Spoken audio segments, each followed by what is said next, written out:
그래서 제가 이 영상을 왜 만들게 됐냐면 캠핑카를 구매하시는 분들이 이 내용을 보시고 참고하셔가지고.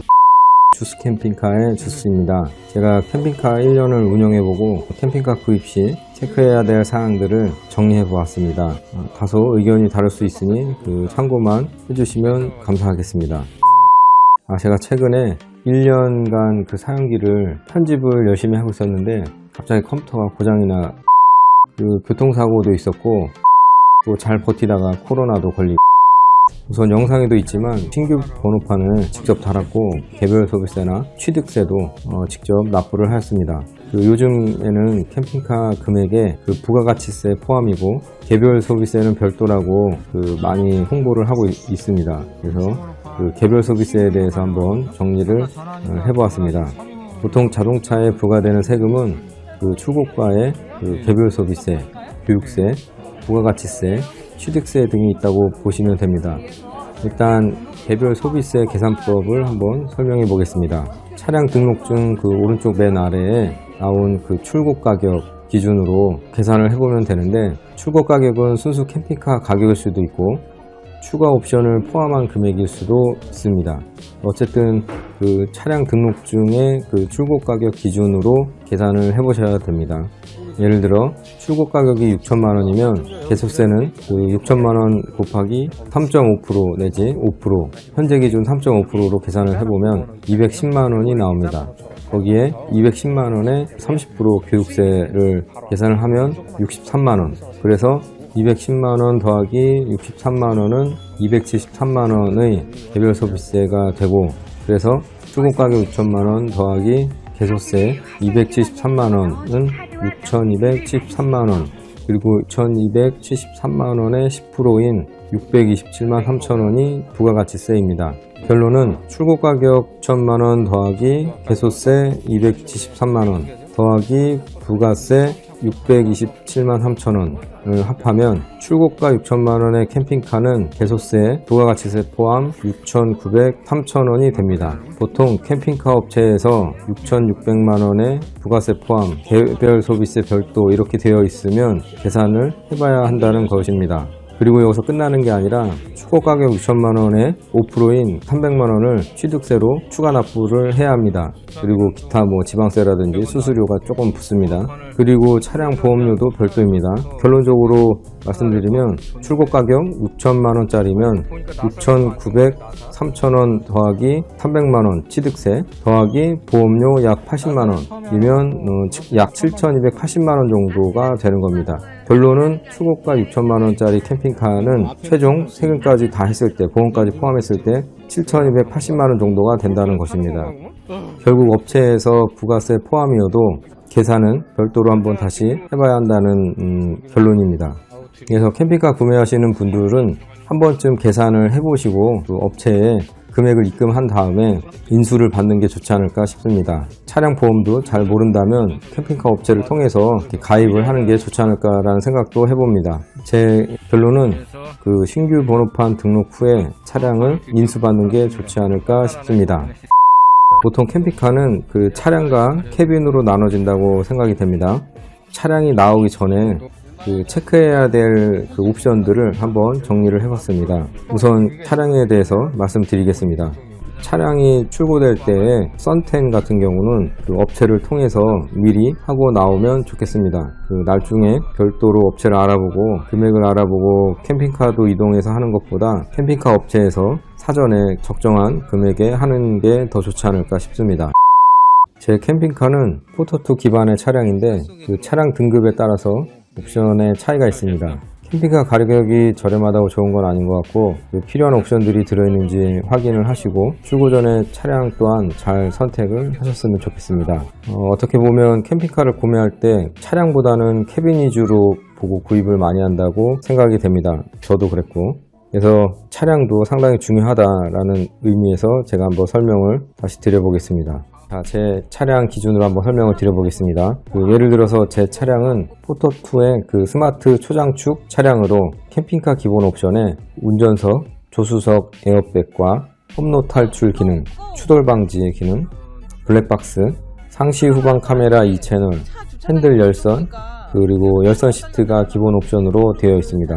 그리고 처음에는 몰랐는데 1년간 운행을 해보면서 필요한 옵션들이 있다는 거를 알게 되었습니다. 그래서 저는 네이버 카페에 가입을 해서 업그레이드를 할 수 있는지를 수시로 확인을 했었습니다. 필요한 옵션이나 그 추가로 설치한 내용을 한번 정리를 해봤습니다.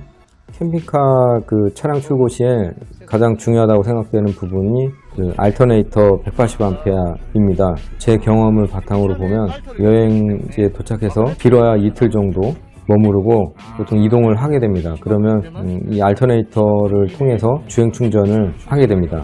저는 캠핑카를 구입하고 1년이 넘었는데 한전 충전을 해본 적이 한 번도 없고 현재까지 보통은 그 주행 충전이나 태양광의 도움을 받습니다. 태양광은 충전의 역할보다는 보조 역할, 핵심은 주행을 하면서 충전되는 이 알터네이터 180A의 기능이 상당히 중요하다는 생각이 듭니다. 그래서 캠핑카를 구매하시는 분들께서는 그 알터네이터 용량 업그레이드를 반드시 하셨으면 좋겠다. 자, 두 번째, 락폴딩입니다. 이 락폴딩도 있으면 굉장히 좋은데 원격으로 문을 열거나 닫을 때, 문을 잠그고 열 때 보면 그 백밀러가 이렇게 자동으로 잡히는 기능입니다. 락폴딩이. 그래서 저는 부품을 구매를 해가지고 직접 설치를 했는데 기본 옵션에 들어가 있으면 좋지 않을까라는 생각이 듭니다. 세 번째, 그 핸들 오디오입니다. 주행 중에도 음악을 껐다 켰다, 라디오를 껐다 켰다 할 수 있는데 이 핸들 오디오가 없습니다. 스마트 차량에는 이 핸들 오디오가 없어서 번거로움이 있었습니다. 이 핸들 오디오도 카페를 통해서 업그레이드가 가능하다는 걸 알게 되었고 제가 직접 업그레이드를 했습니다. 그래서 이 부분도 차량 옵션에 되어 있는 거를 구입하면 되니까 잘 참고를 하셔가지고 핸들 오디오가 없는 차도 있을 수 있다, 체크를 해보셔야 된다라는 겁니다. 네 번째, 하이패스. 하이패스는 기본적으로 있는 게 편하죠. 이건 당연한 얘기라고 말씀을 드리고. 다섯 번째, 그 운전석 팔걸이입니다. 이거는 옵션하고 상관이 없는 것 같은데 카페를 통해서 팔걸이가 있다는 것을 알게 됐고 이 부품을 구매를 해서 직접 설치를 했습니다. 이 운전석 팔걸이는 장거리 운행에 상당히 편하다. 팔을 어디 올려놓을 수 있다는 게 상당히 편하다는 생각이 듭니다. 그래서 이거는 개인적으로 추천드립니다. 여섯 번째, 혼 교체입니다. 차량을 구매하고 우연히 크락션을 올렸는데 소리가 삐삐 이렇게 울리더라고요. 되게 없어 보이는 소리. 그래서 위급 상황 때에 제 역할을 하지 못하는 것 같아서 저 같은 경우는 제일 간단한 알페 혼을 구입해서 교체를 했습니다. 그래서 안전을 위해서 이 혼은 반드시 교체를 했으면 좋겠다. 일곱 번째가 확장 휠입니다. 그 확장 휠은 허브 스페이스 기능도 있다고 하고 외관상으로도 이쁘기 때문에 추천을 드립니다. 여덟 번째, 크루즈 컨트롤 기능입니다. 장거리 여행 시 오른쪽 끝 차선에서 80에서 90 정도를 맞춰놓고 정속 주행할 때 편합니다. 저도 그렇게 해서 사용을 하고 있습니다. 있으면 좋겠다라는 생각이 듭니다. 아홉 번째, 원터치 오토 윈도우입니다. 선택이라고 볼 수 있는데 제 차량 같은 경우는 원터치가 되지 않고 당기고 있거나 이렇게 누르고 있어야만 창문이 내려가거나 올라갑니다. 그래서 이것도 부품을 구매를 해가지고 제가 업그레이드를 했는데 한 번만 터치해주면 창문이 전체가 올라가거나 전체가 내려가거나 하는 기능입니다. 그래서 이거는 선택이다. 그리고 열 번째, 오르간 페달과 브레이크 페달인데 좀 고급 차량 혹은 차량 가격이 높은 데에는 그 오르간 페달이 달려 있더라고요. 그래서 저도 오르간 페달을 장착을 했습니다. 그래서 이거는 옵션에 들어가 있는 건지 모르겠지만 오르간 페달은 해도 되고 안 해도 된다. 그렇지만 오르간 페달을 하면 발을 얹혀 놓는 것도 편하고 하기 때문에 하시는 게 좋겠다는 생각이 듭니다. 그 옵션에 있는지는 정확하게 저도 잘 모르겠습니다. 11번째, 처음엔 몰랐는데 주행을 하다 보면은 오디오나 라디오 소리가 별로 안 좋아서 보니까 트위터 스피커가 없는 차량이었습니다. 그래서 트위터 제품을 구입하고 직접 설치를 했는데 차량 옵션 선택할 때 필요하시다면 잘 선택을 하셨으면 좋겠다라는 생각이 듭니다.